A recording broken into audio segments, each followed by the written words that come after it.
লোকসভা ভোটে ঘুচবে বামেদের শূন্য তকমা। শূন্য ভাড়ারের খরা কাটিয়ে এবারের ভোটে খাতা খুলতে পারবে বামেরা। বঙ্গের রাজনৈতিক মহলে এই চর্চার মধ্যেই একটি সমীক্ষায় দাবি করা হলো লোকসভা ভোটে সিপিএম এর ঝুলিতে যেতে পারে 3টি আসন।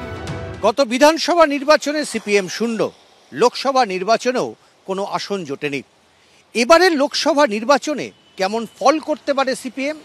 আইএসআই এর বেশ কয়েকজন অধ্যাপক মিলে জনমত সমীক্ষা বলে একটি সমীক্ষা সংস্থা তৈরি করে তারা 3 মাস ধরে সমীক্ষা চালিয়েছেন 6টা লোকসভা কেন্দ্রে। সমীক্ষায় দাবি করা হয়েছে দমদম, শ্রীরামপুর ও কৃষ্ণনগর লোকসভা আসনে জয়ী হতে পারে সিপিএম। প্রতিটি লোকসভা কেন্দ্রে বিধানসভা ধরে ধরে ভোটারদের সঙ্গে কথা বলে সমীক্ষা রিপোর্ট তৈরি করা হয়েছে। দমদম লোকসভা কেন্দ্রের 617 জন ভোটারের সঙ্গে কথা বলেছেন সমীক্ষকরা। মোট পুরুষ ভোটারের 33% এই কেন্দ্রে সিপিএমকে চেয়েছেন, 22% তৃণমূলকে চেয়েছেন, বিজেপিকে চেয়েছেন 18%, মহিলা ভোটারের 43% সিপিএমকে চেয়েছেন, তৃণমূলকে চেয়েছেন 25%, 14% মহিলা ভোটার বিজেপিকে চেয়েছেন। শ্রীরামপুর কেন্দ্রে 1149 জন ভোটারকে নিয়ে সমীক্ষা করা হয়েছে। পুরুষ ভোটারের 33% সিপিএমকে চেয়েছেন, 20% ভোটার বিজেপিকে চেয়েছেন, তৃণমূলকে চেয়েছেন 20%, মহিলা ভোটারের 30% সিপিএমকে চেয়েছেন, 24% ভোটার তৃণমূলকে চেয়েছেন, 13% বিজেপিকে চেয়েছেন। কৃষ্ণনগর লোকসভা কেন্দ্রের 623 জন ভোটারের মধ্যে সমীক্ষা চালানো হয়েছে। পুরুষ ভোটারের 50%ই এখানে সিপিএমকে চেয়েছেন, 18% ভোটার বিজেপিকে চেয়েছেন, 12% ভোটার তৃণমূলকে চেয়েছেন, মহিলা ভোটারদের 41% সিপিএমকে চেয়েছেন, 15% বিজেপিকে চেয়েছেন, 6% তৃণমূলকে চেয়েছেন। সমীক্ষায় দাবি করা হয়েছে বাকি 3 লোকসভা কেন্দ্র কলকাতা দক্ষিণ, যাদবপুর ও হাওড়ায় সিপিএম লড়াইয়ে রয়েছে। এই নির্বাচনের মূল ইস্যু 3টে। 1, দেশের সংবিধান গণতন্ত্র থাকবে কিনা।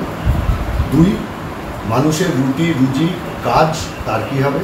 আর 3, দ্রব্যমূল্য বৃদ্ধি কী হবে। আর এই 3টে প্রশ্নেই সঙ্গে গুরুত্বপূর্ণ আর একটা ইস্যু হচ্ছে দুর্নীতি। যে দুর্নীতিতে তৃণমূল আর বিজেপির মধ্যে কোনো তফাৎ নেই। একজন দেশ লুটছে, একজন পঞ্চায়েত আর রাজ্য লুটছে। জয়টা হতে হবে গোটা দেশ তার সম্পদ লুটের বিরুদ্ধে। তার বিরুদ্ধে মানুষ থাকলে জয় হবে, যে শক্তির বিরুদ্ধে তার জয় হবে। আমি পূর্ণ সম্মান দিয়ে বলতে চাই যে বামেরা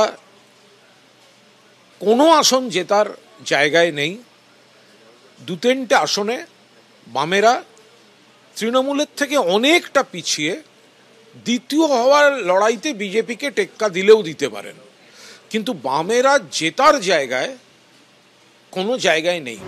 কৃষ্ণনগরে গত পঞ্চায়েত ভোটে প্রায় 28 থেকে 30% ভোট পেয়েছিল বামেরা। দমদমে পঞ্চায়েত এলাকা সামান্য হলেও সেখানে ফল ভালো হয় বামেদের।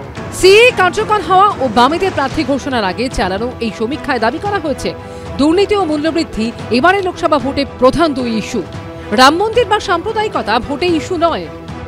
সিপিএম দলটার ওপরই কে ভরসা রাখে? আর যদি মানুষ ভরসা রাখতো, এতগুলো তো ইলেকশন গেল, সিপিএম এর কোনো রিপ্রেজেন্টেটিভকে ভেতরে থাকতো? They have been washed out. BJP আছে, বিজেপি লড়বে, বিজেপি জিতবে। এই সমীক্ষা রিপোর্ট আদৌ মিলবে কি মিলবে না তা জানা যাবে ভোট ঘোষণার পর।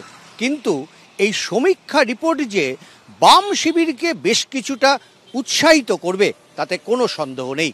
ক্যামেরায় সন্দীপ সাধুকার সঙ্গে উজ্জ্বল মুখোপাধ্যায়, এবিপি আনন্দ, কলকাতা।